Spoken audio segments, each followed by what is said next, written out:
அறம் காக்கும் பெரியோரே, ரோமாபுரி புராணத்திலே வரும் வாயில் காவலன் தான் ஜெயினஸ். அவனுக்கு இரட்டை முகம். ஒரு முகம் முன்னோக்கி பார்ப்பதற்கு, மறுமுகம் பின்னோக்கி பார்ப்பதற்கு. ஏன், எதிரி முன்னிருந்தும் வரலாம் பின்னிருந்தும் வரலாம் அல்லவா? ஆகவே இருமுகங்கள். ஆங்கிலத்திலே டபுள் ஃபேஸ்டு ஜெயினஸ் என்கிறோம். அதற்கு தத்துவ அர்த்தமும் உண்டு. அதாவது ஒரு முகம் கடந்த காலத்தை நோக்குவதற்கு, மறுமுகம் வருங்காலத்தை நோக்குவதற்கு. ஆம், man has a past to look back to and a future to look forward to.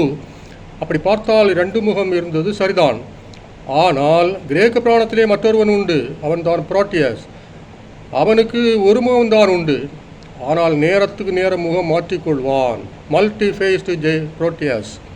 இதற்கு எதிரிகளிடமிருந்து தப்புவதற்காக ஷேக்ஸ்பியரது டூ ஜென்டில்மன் ஆஃப் வெரோனா என்ற நாடகத்திலே வரும் ஒரு பாத்திரத்திற்கு பெயரும் புரோட்டியஸ்.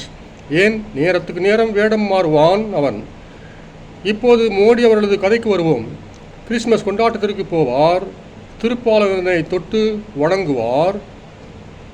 பிரேயிங் மேண்டிஸ் போல, அதாவது கும்பிட்டான் பூச்சி போல. இங்கே கிறிஸ்தவ மதத்தை வானளாக புகழ்வார்.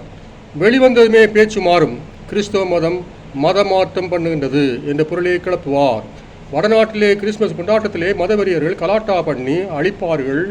அதை போய் எட்டி பார்க்கவும் மாட்டார், கண்டனம் பண்ணவும் மாட்டார். நீ அடிக்கிற மாதிரி அடி, நான் பார்க்கிற மாதிரி பார்த்து நிற்கிறேன் என்பார். மணிப்பூரில் இந்த கதைதான் நடந்தது. தமிழ்நாட்டிலே பொங்கல் விழாவுக்கு வருவார். தமிழில் பேசுவார். எவனோ எழுதி கொடுத்ததை அப்படி. எப்படி? பொங்கல் வாழ்துகள் என்பார். வாழ்துகள் என்றால் தமிழிலே வால் துண்டுகள் என்றல்லவா அர்த்தம். அதற்கும் இழித்த வாயன் தமிழ்நாட்டிலே கைதட்டுகின்றான். பீகாரில் தமிழனை தாக்கி பேசுவார். தமிழ்நாட்டிலே தமிழ்நாட்டை வானலாக புகழ்ந்து பேசுவார். தமிழ்நாட்டை விட்டு நீங்கியதுமே நிதியமைச்சர் நிர்மலாவை தூண்டி விடுவார். தமிழ்நாட்டுக்கு நிதி வழங்காதபடி. இவர் தடுத்து நிறுத்தாமலா பாவை கூத்து ஆடுகிறார் நிர்மலா. இதெல்லாம் திரைமறைவிலே நடக்கும் நாடகங்கள். இப்படிப்பட்ட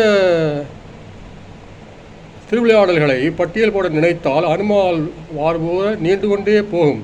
மணித்திருநாடே, மதிநுட்பம் கொண்டு நோக்குவாய் திரைமறைவு நாடகங்களை.